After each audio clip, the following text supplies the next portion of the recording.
Hello दोस्तों। शहर की भागदौड़ में कभी कभी कुछ लम्हे ऐसे भी आते हैं जो हमें थाम कर कहते हैं, बस यही ठहर जाओ। ये कहानी भी उन्हीं लम्हों की है। गुलाबी आसमान, एक शांत कैफे और दो अजनबी जिनके रास्ते अनजाने में ही सही पर एक दूसरे से जुड़ जाते हैं। तो चलिए सुनते हैं। जयपुर की शामें हमेशा से ही कुछ अलग रही हैं। सुनहरा ढलता सूरज, हल्की सी ठंडी हवा और सड़क के किनारे लगे पुराने लैंप पोस्ट जिनकी पीली रोशनी धीरे धीरे अंधेरा घुलते ही फैलने लगती है। नैना कपूर के लिए ये शहर पिछले 1 साल से नया था। दिल्ली की भाग दौड़ और एक टूटे रिश्ते से बाहर निकलकर उसने यहाँ की धीमी रफ्तार और शांत गलियों को चुना। डिवोर्स के बाद जिंदगी भले ही थोड़ी हल्की हो गई थी, लेकिन अकेलापन कभी कभी दरवाजा खटखटा ही देता था। दिन का ज्यादातर वक्त वो एक कम्युनिटी आर्ट सेंटर में बच्चों को पेंटिंग सिखाने में बिताती और शाम होते होते उसके कदम अक्सर घर जाने से पहले कहीं रुकने का बहाना ढूंढ ही लेते। जनवरी की हल्की ठंड में लिपटी एक शाम को वो पतली गली में बने एक छोटे से कैफे के सामने आ खड़ी हुई।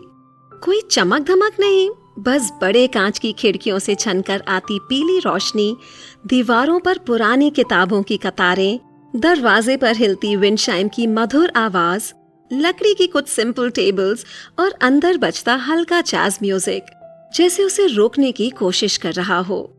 कैफे का दरवाजा खोलते ही कॉफी, बेक्ड ब्रेड और पुराने कागज की मिली जुली खुशबू ने उसका स्वागत किया। काउंटर के पीछे खड़ा आदमी शायद उसकी उम्र का ही होगा।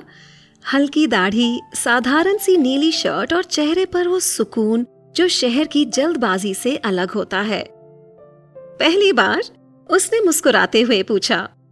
नैना ने हाँ में सिर हिलाया। आप बैठिए, मैं मेन्यू लेकर आता हूँ, उसने एक हल्की मुस्कान के साथ कहा और बिना किसी फॉर्मेलिटी के चुपचाप मेन्यू कार्ड उसकी टेबल पर रखकर वापस काउंटर की ओर चला गया। उस दिन नैना ने 1 कप हनी लेमन टी मंगाई। गरम भाप के साथ आती हल्की सी मीठी खुशबू जैसे दिन भर की थकान उतार रही हो, और अपनी स्केचबुक में डूब गई। बाहर सड़कों की चहल पहल थी, लेकिन अंदर वक्त धीमा लगता था। अगले कुछ हफ्तों में ये जगह उसकी आदत बन गई। आर्ट क्लास के बाद वो सीधे यही आती। वही कोना, वही टेबल, वही कांच की दीवार जिसके पार डूबते सूरज की सुनहरी रोशनी आती। काउंटर के पीछे खड़े उस आदमी को, जिसे वो अब तक बस मुस्कान से पहचानती थी, नैना ने कुछ मुलाकातों बाद जाना कि वो कैफे का ओनर अर्जुन राठौर था। अर्जुन ज्यादा बोलने वालों में से नहीं था, लेकिन उसने नोटिस करना शुरू किया कि नैना हमेशा पेन ड्राइंग से शुरुआत करती और फिर धीरे धीरे रंग भरती। कभी कभी वो कैफे के अंदर बैठे लोगों को बनाती, तो कभी बाहर की सड़क। एक दिन उसने हल्के से पूछा, आपके स्केच अच्छे होते हैं, कभी वॉल आर्ट के लिए सोचे तो जरूर बताइएगा। नैना ने मुस्कुराकर जवाब दिया, और अगर कभी आपको कॉफी के अलावा रंगों की खुशबू चाहिए तो आर्ट सेंटर आ जाइएगा। धीरे धीरे उनकी बातचीत किताबों, पेंटिंग्स और शहर के बारे में होने लगी। एक शाम कैफे में भीड़ कम थी और बाहर सड़क की बत्तियां जल चुकी थीं। अर्जुन पास आकर बोला, आप जयपुर कब आई?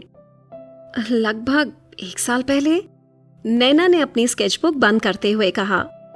फिर तो दिल्ली छोड़ना मुश्किल रहा होगा आपके लिए? वो थोड़ी देर खिड़की के बाहर देखते हुए बोली, कभी कभी शहर नहीं, वक्त छोड़ना मुश्किल होता है, और शायद लोग भी। अर्जुन ने सिर हिलाया। मैं समझ सकता हूँ। माँ के अचानक गुजर जाने के बाद जैसे एक ही पल में मेरा सब कुछ बिखर गया। हर सुबह बस एक खालीपन से सामना होता था, और इसी बीच मैंने अपना कॉर्पोरेट जॉब, शहर, रफ्तार सब छोड़ दिया। सिर्फ एक जगह चाहिए थी जहाँ ठहर कर खुद को फिर से जोड़ सकूं। उनके बीच कुछ पल की खामोशी रही। तभी कैफे के दरवाजे के ऊपर लटकी विंडचाइम हवा के हल्के झोंकों से बजने लगी।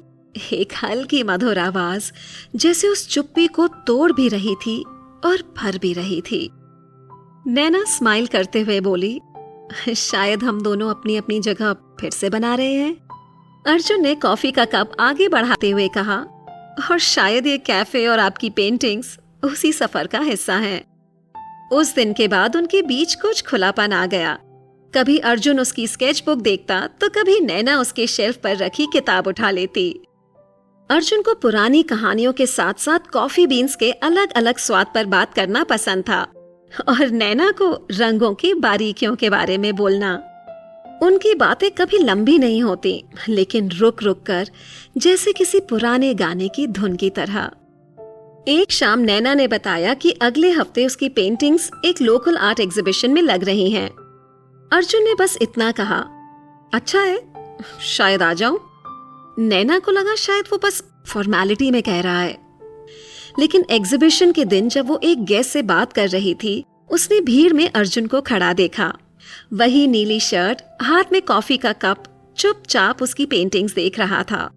वो उसके पास आया और एक कैनवस के सामने रुक गया। डूबते सूरज की रोशनी में एक सड़क, कोने पर एक छोटा सा कैफे जिसकी कांच की खिड़कियों से आती गर्म रोशनी बाहर फैल रही थी। ये? उसने पूछा। नैना ने बस मुस्कुराकर कहा, कभी कभी जगहें भी इंसान जैसी होती हैं, आपको अपनी तरफ खींच लेती हैं। अर्जुन ने कुछ नहीं कहा, बस थोड़ी देर उस पेंटिंग को देखता रहा और फिर धीमे से बोला, शायद इसलिए ये जगह सिर्फ मेरी नहीं रही। 2 दिन बाद नैना रोज की तरह कैफे पहुंची। उसकी यूजुअल टेबल पहले से ही साफ रखी गई थी। ऑर्डर देने के बाद जब उसने टेबल पर रखा पेपर बैग खोला तो अंदर एक नई स्केचबुक थी। पहला पेज खुलते ही उसकी सांस हल्की सी थम गई। पेंसिल से बनी उसकी ही तस्वीर उस कोने वाली टेबल पर बैठी स्केचबुक में कुछ बनाती हुई और खिड़की से आती शाम की सुनहरी रोशनी उस पर पड़ती हुई। कोई नोट नहीं, कोई शब्द नहीं, बस वो स्केच जैसे खामोशी में कही गई एक पूरी कहानी। नैना ने धीरे से पन्ना बंद किया, बाहर कांच से झांकते गुलाबी आसमान को देखा और उसके होंठों पर एकदम से एक मुस्कान आ गई। उस दिन घर लौटते समय उसने बिना वजह अपनी चाल धीमी कर दी। रास्ते के पेड़ों पर लगी पीली पत्तियां, दूर से आती कैंडल्स की महक और गलियों में फैली हल्की ठंड, सब कुछ उस स्केच की तरह ही शांत और गहरा लग रहा था। कभी कभी किसी अजनबी के साथ बिताए वो चुप पल, जिनमें कोई वादा नहीं, कोई जल्दबाजी नहीं, बस ठहरा हुआ वक्त हो, वही जिंदगी में सबसे गहरे लगते हैं। उस शाम नैना के कदम सचमुच रुक गए, जैसे उसे समझ आ गया हो कि कुछ मुलाकातें बस इतनी होती हैं कि आपको याद दिला दें कि ठहरना भी सफर का हिस्सा है। आशा है आपको ये कहानी पसंद आई होगी। तो चलिए फिर मिलते हैं अगली बार एक और कहानी के साथ। Happy listening.